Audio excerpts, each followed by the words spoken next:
कैसे हो दोस्तों, मैं हूँ रोम। तो आज मैं आपको मेरा इतना साल का as a Amazon FBA seller मेरा एक्सपीरियंस आपके साथ शेयर करता हूँ।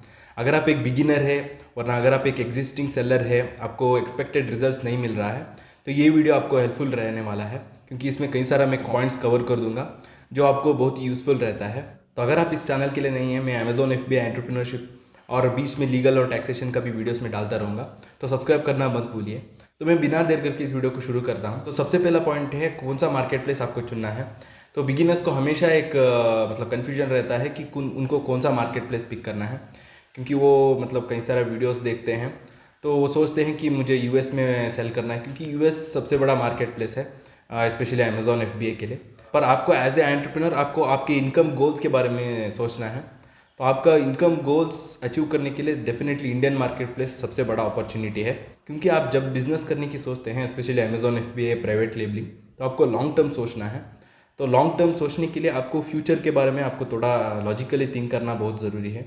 ऑफकोर्स अभी यूएस मार्केट प्लेस सबसे बड़ा मार्केट प्लेस है, पर इसका मतलब ये नहीं कि आपको उसमें स्टार्ट करना है, क्योंकि उसमें उतना ही कंपटीशन ज़्यादा रहेगा और आपको स्टार्ट करने के लिए एटलीस्ट $6,000 चाहिए। पर अगर आप इंडियन मार्केट प्लेस को कंसिडर करते हैं तो इन्वेस्टमेंट भी उतना ज़्यादा नहीं चाहिए, आपको ज़्यादा से ज़्यादा अराउंड 1 लाख का इन्वेस्टमेंट लगता है। और इंडियन पॉपुलेशन को अगर आप कंसिडर करते हैं तो जितना भी पॉपुलेशन है उसमें इंटरनेट यूज़र्स बहुत ही कम है और उसमें ई-कॉमर्स सेल्स बहुत ही कम है। तो उसको अगर आप कंसिडर करते हैं तो अपॉर्चुनिटी ज़्यादा इंडियन मार्केट प्लेस में ही है। तो मैंने इस टॉपिक के ऊपर ही एक सेपरेट वीडियो बनाया है हमारे चैनल पर, उसको बाद में आप देख सकते हैं। तो कॉन्सेप्ट बस इतना ही दोस्तों, आपको अपॉर्चुनिटीज देखना है जिसमें ज़्यादा अपॉर्चुनिटी है। तो definitely as internet users grow होता जाएंगे तो ई-कॉमर्स सेल्स भी ग्रो होता जाएगा। तो अभी फिलहाल के लिए अगर हम देखते हैं तो लॉकडाउन की वजह से ई-कॉमर्स सेल्स रैपिडली ग्रो हो रहा है। तो आपको स्टार्ट करने के लिए डेफिनेटली आपको एज ए इंडियन सिटीजन, अगर आप चाहे इंडिया में हो या बाहर में हो, तो इंडियन मार्केट प्लेस आपके लिए अच्छा प्लेटफॉर्म ही रहेगा। तो दूसरा पॉइंट है, जब आप अमेजोन FBA पर सेल करने की सोचते हैं, आपको हमेशा प्राइवेट लेबलिंग ही सोचना है, आपको होलसेलिंग पे नहीं जाना है, स्पेशली बिगिनर्स को। तो होलसेलिंग और प्राइवेट लेबलिंग अगर आपको पता नहीं है तो मैं सिंपल तरीके से एक्सप्लेन करता हूँ। होलसेलिंग मतलब आप दूसरों के ब्रांड के प्रोडक्ट्स आप सेल करते हैं। फॉर एग्जांपल सोनी का ब्रांड हुआ, तो सोनी से आपको परमिशन लेना है, आपको उनसे ऑथराइजेशन लेटर, लाइसेंस लेना है, फिर जाके उनके प्रोडक्ट सेल करना है। और उसमें क्या होता है, अगर आप समझ लीजिए अगर आप 1 लाख इन्वेस्टमेंट से स्टार्ट कर रहे हैं और कोई एक पर्सन 10 लाख इन्वेस्टमेंट से स्टार्ट कर रहा है और सेम प्रोडक्ट सेल करने की सोच रहा है, तो डेफिनेटली सोनी या कोई और ब्रांड हुआ हो, उनको कम प्राइस पे उनका प्रोडक्ट देंगे, तो फिर जाके वो कम प्राइस पे सेल करने के लिए अफोर्ड कर सकते हैं। मतलब आप उनके प्राइस मैच नहीं कर सकते हैं।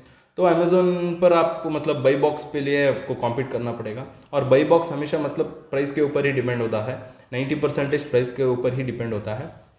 तो जिनका प्राइस कम है उनको बाई बॉक्स मिलता है। पर प्राइवेट लेबलिंग में आपका खुद का प्रोडक्ट के लिए आप खुद मतलब एक लिस्टिंग क्रिएट करते हैं, आप कंप्लीट ओनर रहते हैं आपके लिस्टिंग के लिए।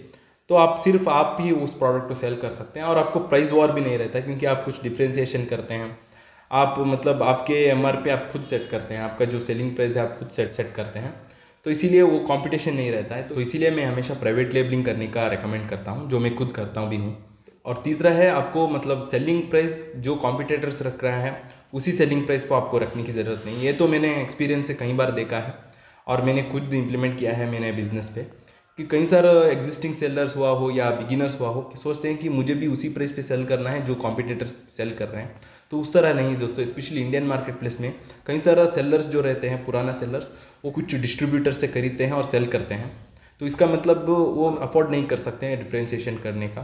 तो अगर आप डायरेक्टली मैन्युफैक्चर से ले रहे हैं, तो मैं हमेशा मतलब इसीलिए कहता हूँ, आपको हमेशा जो भी प्रोडक्ट आप सेल करने की सोचते हैं स्पेशली प्राइवेट लेबलिंग में, आपको डायरेक्टली मैन्युफैक्चर से सोर्स करना है आपके प्रोडक्ट, तभी आप कुछ डिफ्रेंशिएशन कर सकते हैं, अपना लोगो लगा सकते हैं। तो लोगो तो मस्ट एंड शुड है। तो कई सारा और भी स्ट्रैटेजीज है, मेरे पिछले वीडियो में अगर आप देखेंगे तो मैंने ई बुक ऐड करने के लिए कहा। तो उस तरह कुछ ना कुछ आप डिफ्रेंशिएशन करके, उस तरह कई सारा डिफ्रेंशिएशन है जो एक अपॉर्चुनिटी है आपको करने का, उस तरह करके आप अपना सेलिंग प्राइस ज़्यादा रख सकते हैं। तो ऐसा नहीं कि फॉर एग्जांपल अगर बाकी सेलर्स जो फर्स्ट पेज पे हैं, कॉम्पिटिटर्स अगर 599 499 पे सेल कर रहे हैं, तो आपको भी उसी प्राइस पे सेल करने की ज़रूरत नहीं। आपको कुछ ना कुछ डिफ्रेंशिएशन करके, अगर उस मार्केट प्लेस में अगर नीश में प्रीमियम कस्टमर है, तो आप 999 पे भी आप अपना प्रोडक्ट आप सेल कर सकते हैं। ऑफकोर्स आपको वैल्यू भी ऐड करना है। तो मैंने कई सारा पिछले वीडियोस में भी मैंने कहा है कि क्वालिटी में एक लिमिट रहता है। कई बार कुछ प्रोडक्ट्स के लिए आप क्वालिटी मतलब एक लिमिट तक आप इंप्रूव कर सकते हैं, उसके ऊपर आप नहीं कर सकते। तो उस वक्त आपको ब्रांडिंग अच्छा करना है। अगर आप ब्रांडिंग अच्छा तरीके से करते हैं, आप कुछ कॉम्प्लीमेंट्री प्रोडक्ट ऐड करते हैं आपके प्रोडक्ट पे, तो आप अफोर्ड कर सकते हैं ज़्यादा प्राइस पे आप सेल करने का, उससे आपको ज़्यादा प्रॉफिट आएगा। तो इस तरह आपको सोचना है जब आप सोचते हैं कि आपको अमेजॉन एफबीआई पर सेल करने के लिए, तो तभी आप अपना इनकम गोल्स रीच हो सकते हैं अमेजॉन एफबीआई पर, और आप एक्सपेक्टेड रिजल्ट्स पा सकते हैं। तो और एक पॉइंट है दोस्तों, आपको जब आप अमेजॉन एफबीआई पर सेल करने की सोचते हैं, तो आप डेफिनेटली कंपटीशन को एनालाइज करना है, आपको एग्जिस्टिंग डिमांड चेक करना है। तो कंपटीशन एनालाइज करने के वक्त आप डेफिनेटली रिव्यूज देखेंगे, फर्स्ट पेज पे सेलर्स कैसे हैं, उनका लिस्टिंग कैसे है, वो सभी चेक करेंगे, और भी कई सारा क्राइटेरियाज है उसको चेक करेंगे। तो उसके साथ आपको नंबर ऑफ सेलर्स पे आपको कंसिडर नहीं करना है। तो कई सारा लोग मतलब कोई एक प्रोडक्ट को पिक करते हैं और उस प्रोडक्ट को सेल नहीं करते हैं, मतलब उसको वहीं ड्रॉप कर देते हैं उस प्रोडक्ट के लिए, क्योंकि उसमें नंबर ऑफ सेलर्स ज़्यादा रहते हैं। तो ये सबसे बड़ा गलत है आपको, क्योंकि आपको फ़र्क नहीं पड़ना चाहिए कि कितना सेलर्स है, कितना प्रोडक्ट्स है उस नीश में, क्योंकि बैरियर ऑफ एंट्री कम है। तो कई सारे लोग क्या करते हैं, सेलर अकाउंट ओपन करते हैं, इमीडिएटली 500 to 1000 लिस्टिंग्स खड़ा कर देते हैं, बल्क लिस्टिंग। तो इसीलिए कुछ प्रोडक्ट्स के लिए सेलर्स ज़्यादा रहते हैं, इसका मतलब सभी आपके लिए कॉम्पिटिटर्स नहीं है। तो आपको मतलब अगर आप सही तरीके से स्ट्रैटेजी यूज़ करते हैं, तो आप कोई भी प्रोडक्ट फर्स्ट पेज पे ला सकते हैं, क्योंकि अमेजॉन एक सर्च इंजन प्लेटफॉर्म है। तो आप कोई भी प्रोडक्ट, जैसे मैंने पहले कहा, फर्स्ट पेज पे ला सकते हैं। तो इसीलिए आपको फर्स्ट 2 to 3 पेजेस का सेलर्स को ही कंसिडर करना है। तो वो ही आपको कॉम्पिटिटर्स रहते हैं। तो वो टॉप लेफ्ट कॉर्नर में आपको दिखता है, मतलब इतना सारा सेलर्स है इस प्रोडक्ट के लिए, इतना सारा प्रोडक्ट्स है। तो उसको कंसिडर करके आपको डरने की ज़रूरत नहीं है। तो दोस्तों और एक इम्पॉर्टेंट पॉइंट आपको कंसिडर करना है, वो है बैरियर ऑफ एंट्री। तो आपको पता ही होगा, मतलब कई सारा लोग यूट्यूब वीडियोस देखते हैं, और मतलब इंटरनेट में कई सारा मतलब एक इन्फॉर्मेशन उनको मिल जाता है। तो इसीलिए मतलब बैरियर ऑफ एंट्री बहुत ही कम है।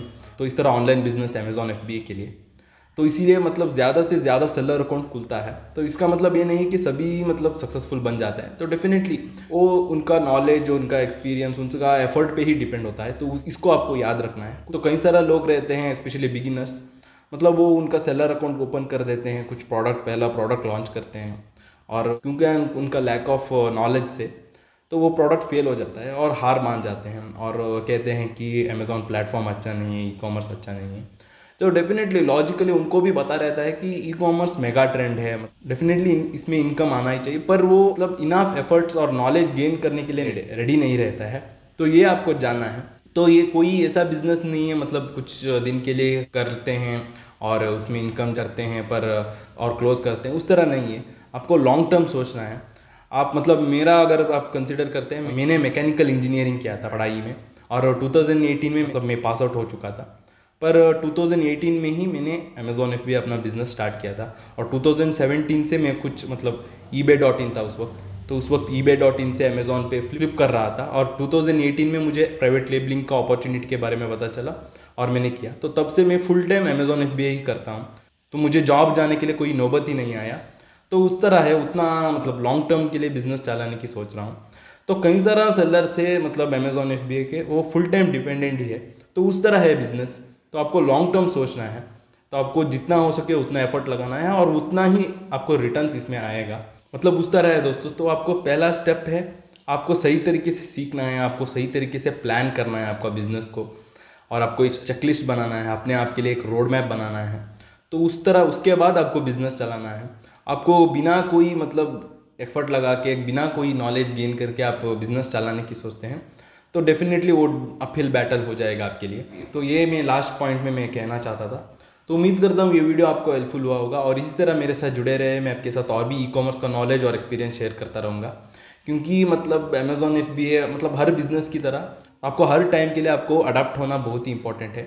तो इसीलिए मैं अपना यूट्यूब चैनल के ज़रिए और मेरा मेंटरशिप प्रोग्राम के ज़रिए मैं आपको अपडेट करता ही रहूँगा नया नया स्ट्रैटेजीज। तो बस धन्यवाद दोस्तों, फिर मिलेंगे।